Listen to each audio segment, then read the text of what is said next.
Throughout this year, we've been talking about the act of liberation because we declared it a year of spiritual liberation. And so frequently I've been talking about different things that are going to lead us along that path. And I have often spoken about attachment and what a difficulty we have with that. So today I'm talking about the yin and yang of attachment. Yin and yang aren't necessarily terms that mean the opposite.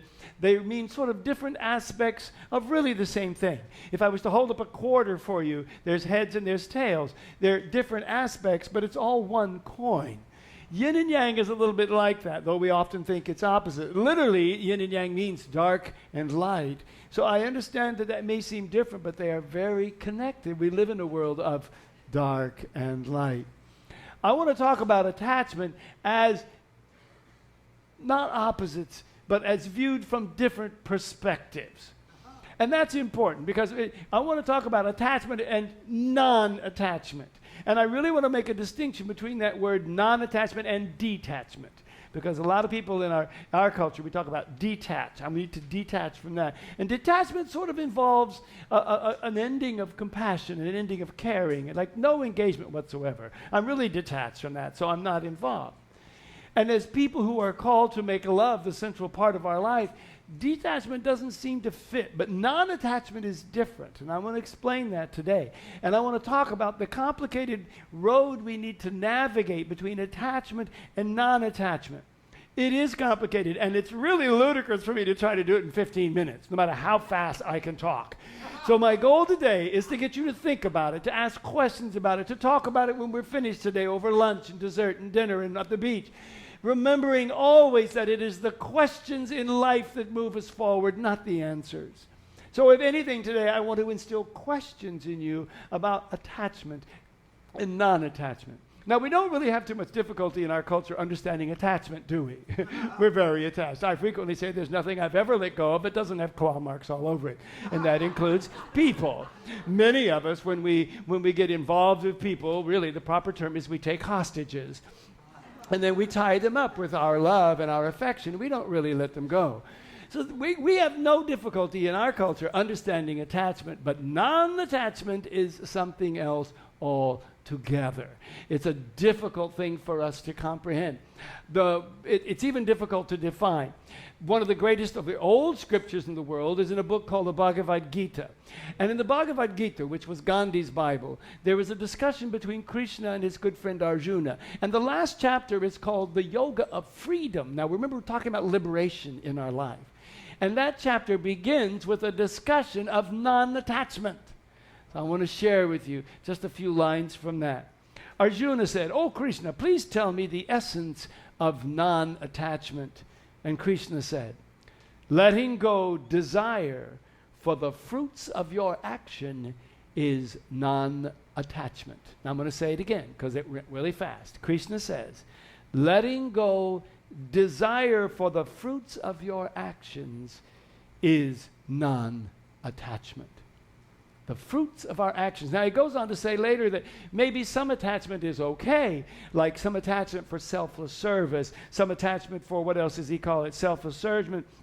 He says, it is essential that we keep those, that we be attached to those things. But then at the end he said, however, it is essential that even these actions too be performed without attachments to the fruits. You see, this is the difficult part. I believe that there are some things we should be attached to.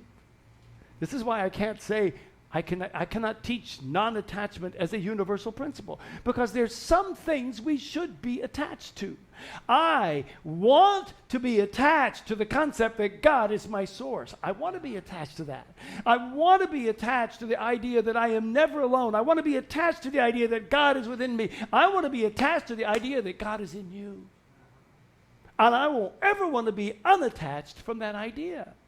If you're in a recovery program, let me tell you, you should be very attached to the 12 steps. Non-attachment doesn't work.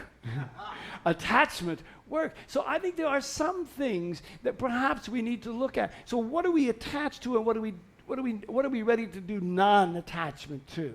And that's the difficult road. Today I want to give you some ideas. We're going to get through that. And I was struggling, how can I explain that to you? And I came up with an idea called the art of attachment. I'm going to be demonstrating to you a little bit about how that process might be and how we can be attached and non-attached and how do we decide where we are and where we aren't. Thank you, my lovely assistants. You're so fantastic. Okay, caveat. This is my first day to paint. I mean, outside of bathroom walls and things like that.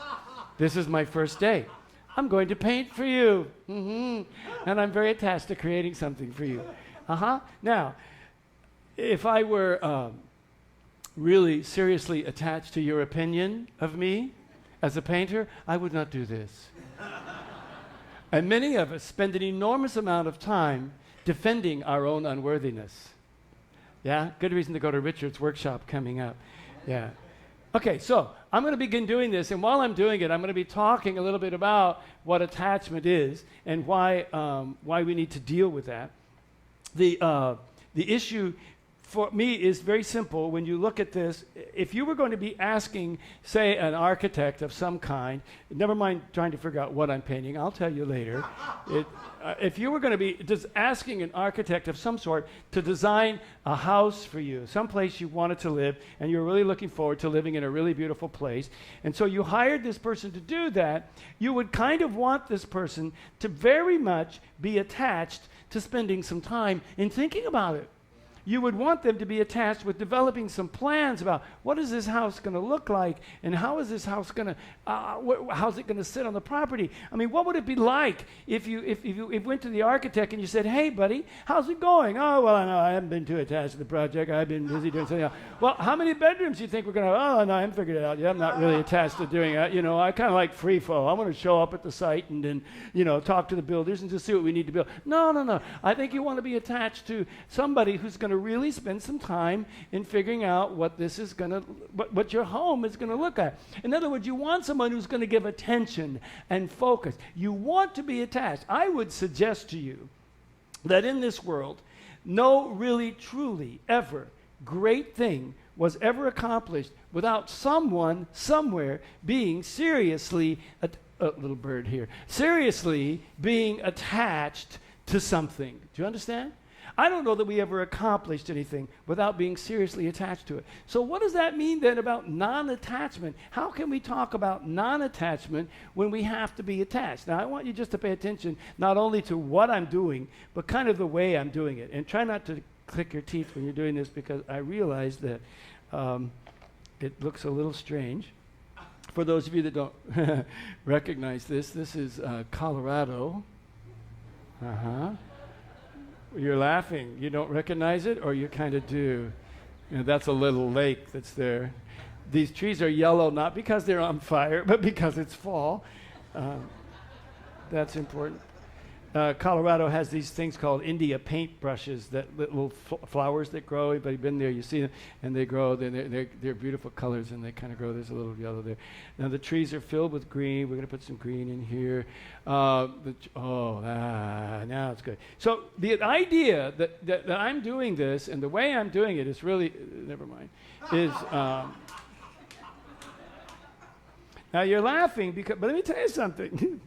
This is the way a lot of us live our life, yeah? Have you ever started, you wanted to do some kind of project that you were doing, and you kind of got into it and it was doing, but you really weren't giving it much time, you weren't giving it much thought, you really weren't paying attention, you were talking on the phone a lot to your friends, or you were talking to your congregation at church while they were there. I think I'm almost done except for just a little more of the, I need to do some grass here. There we go, there, that's fantastic. That's beautiful. See, when we're all done, I'm going to be auctioning this off to raise money for a new building. I could do it, absolutely. So what I want you to do is I want you to look at this and you go, wow, that really isn't very good.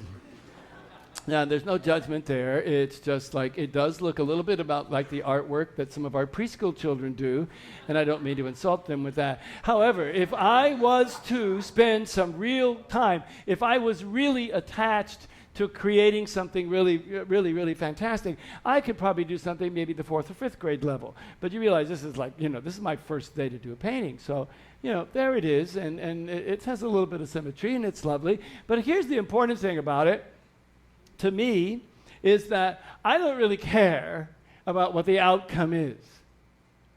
See, I'm not attached to the outcome. To me, what's really fun about it is doing it and talking to you, and that was fun too.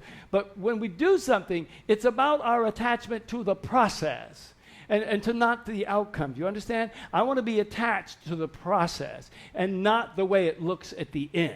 Because if I'm attached to the way it looks at the end, then I can't focus on this moment here and now. I can't be focusing on this. I'm going to be worried about what it's going to look like at the end. I talked to a man at the end of the second service. He said, "Well, I'm a salesman, and we're always about making a sale. How can you live this way and not be worried about the outcome?" And I said, "Well, maybe, just maybe, your outcome is to provide the best service that you could possibly provide as a salesman. And if you do that, you will have outcomes that you want in life. If that's your goal, if your goal is to sell things and make money, that's one, then maybe we need to step back and look at the goal. But if you're going to be a spiritual being in that work, then you can be attached to providing the finest level of service you can for a customer. Do you understand? And that is your outcome. So anyway, the other nice thing is this. If you imagine this, like I've done this. Okay, this is great. Now, I just want to use your imagination and just pretend that this is the Picasso. You really have to stretch your mind, I know. But imagine this was a Picasso. Supposing I was Picasso and I was painting this. And I was painting these beautiful paintings that, are amazing things. What's really interesting is, if I was not able to release them, if I was so attached to those paintings, I had to keep them all. They'd be in my garage. All the Picassos would be in my garage, would be in my house. None of them would ever be out in the world if I was not ready to let them go. And then if that was the case, none of us would ever have heard of Picasso. Do you understand?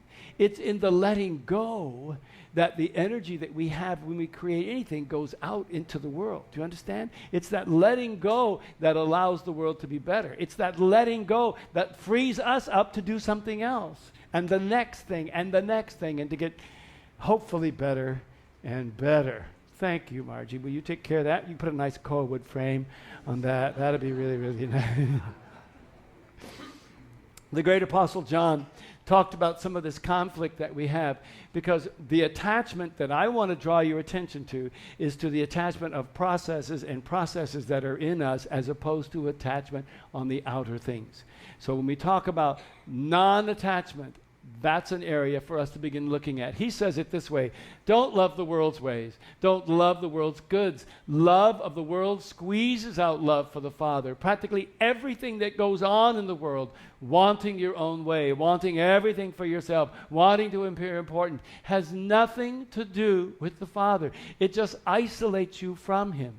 The world and all its wanting is on the way out, but whoever does what God wants is set for eternity. Do you see the difference?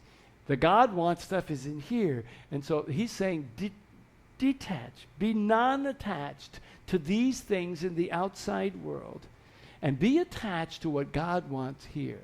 Now that's a big difference. The greatest story, I believe, is in the Christian scriptures, is told in the book of Matthew.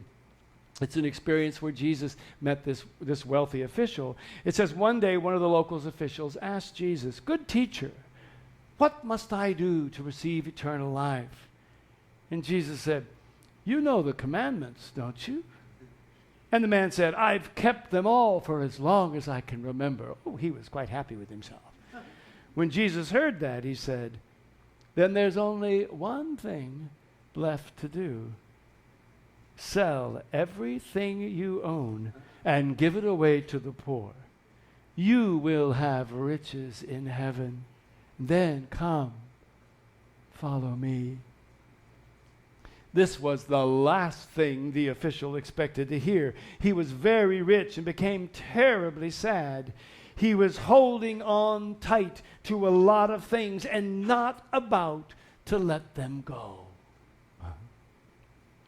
Seeing this reaction, Jesus said, "Do you have any idea how difficult it is for people who have it all to enter God's kingdom? I'd say it's easier to thread a camel through a needle's eye than to get a rich person into God's kingdom." And then the disciple said, "Well, then who has any chance at all?" Jesus said, "No chance. No chance at all. If you think you can pull it off by yourself. Every chance in the world if you trust God to do it." Wow. Yin, yang. Yin and yang. So it's about, Jesus didn't care about the money, you understand? It wasn't that Jesus said, it's all about money. No. What the message is simply this. If there is anything in our life that we are putting before that spiritual connection to God, then that needs to shift. That is keeping us out of the kingdom of heaven. That is. Whatever that is what needs to go. And for some of us, it won't be money. For some of us, it'll be relationship. For some of us, it'll be the right job. For some of us, it'll be the right apartment. For some of us, it'll be the right purpose in life. For some of us, who knows what it might be. But whatever is there, that needs to shift, or we are not going to experience that. That shift in priorities. We need to be non-attached to that, whatever that is. Do you understand? I know it's difficult. In fact, Jesus said really clearly, it's impossible to do on our own. But with God, there's every chance in the world. In fact, later, Jesus said something really beautiful. He said, "Are you tired? Are you worn out? Are you confused about attachment, non-attachment?" That's my version. "Burned out on religion? Come to me. Get away with me and you'll recover your life. I'll show you how to take a real rest. Walk with me and work with me. Watch how I do it. Learn the unforced rhythms of grace. I won't lay anything heavy or ill-fitting on you. Keep company with me, and you'll learn to live freely and lightly." Don't we want to live freely and lightly? So what Jesus is saying is, live the way I live. Lived in this non-attached fashion, putting God first, and you will live freely and lightly. So I've created some affirmations for you to help make you think and maybe to lead us on this journey. Number one, I attach to the inner processes that bring me closer to God. Whatever that inner process is, if it's meditation, if it's prayer, I want you to be attached to those things. So can you say this with me? Let's speak it together. I attach to the inner processes that bring me closer to God. See, we not non-attachment to that. We're attached. Now here's the next one. I am non-attached to the results. Now you say, wait. You want me to meditate but not be attached to the results? Yeah. You want me to pray and not be attached to the results? Yeah. Yeah. Do you understand? If not yet, you will. Keep working on it. Let's say this together. I am non-attached to the results. So these processes, I'm going to commit to the processes, but I am not attaching to the results. That's the middle road that's hard to walk, but that's where we need to walk. I attach to the expression of love in service. Together, I attach to the expression of love in service. Beautiful. And I am non-attached to the results. I am non-attached to the results. That means I'm going to go out in the world, I'm going to do good things, I'm going to be good to you, and I don't care what you do after. It's like all of our wonderful folks who go work in the prison. They go there every week. Some of them have been going there for 18, 20 years, and they are not attached to the results. They are attached to that process. They are attached to being love in service. I commit, now this is a challenge, I commit to the awareness that all my aversions and attachment point to arenas of personal growth. What does that mean? That means whenever we feel attached to something, or whenever we feel really averse to something, those are clues to places in our life that need work. They are clues. They are red flags. When we have an attachment to something, it should be a red flag that goes, whoa, I'm really attached to that. I need to work on that. They are clues, directions, compass minders that says, whoo, here's an area that needs to work. Okay? This is serious stuff. But go ahead and let's say it and we'll see what happens to you. I commit to the awareness that all my aversions and attachments point to arenas of personal growth. I commit to non-attachment in all of my actions. Together, I commit to non-attachment in all of my actions. I commit to accepting every outcome as a path that leads me closer to God. In other words, no matter what happens, no matter what event comes before me as an outcome of anything, I understand that that holds within itself an opportunity to step and be closer to God. It's there. I may have to go in there and look around for it, but it is there. Let's say this together. I commit to accepting every outcome as a path that leads me closer to God. And then the last one, if you don't remember any of the rest, remember this one. I commit to love unconditionally, non-judgmentally, and without attachment. Together, I commit to love unconditionally, non-judgmentally, and without attachment. Whoa. These are heavy, complicated things, but remember, they're to stir up questions for you. They're to get you thinking. They're to get you examining what am I attached to and how can I be non-attached and which is the road for me. However you find that, that is your road to freedom and liberation. Will you close your eyes with me for just a moment, please? This has been a lot to think about, a lot to talk about. The great thing to remember is that there is a spiritual promise that says you are not alone. I will guide you in this step by step. Just be willing. Just be willing. Just be willing to ask the question, to look for the red flags, to find the clues, and to let go. In these quiet moments, I invite you to connect with that presence within you, the God of your being. And just surrender to that as we come to God now, together in the sacred and holy silence.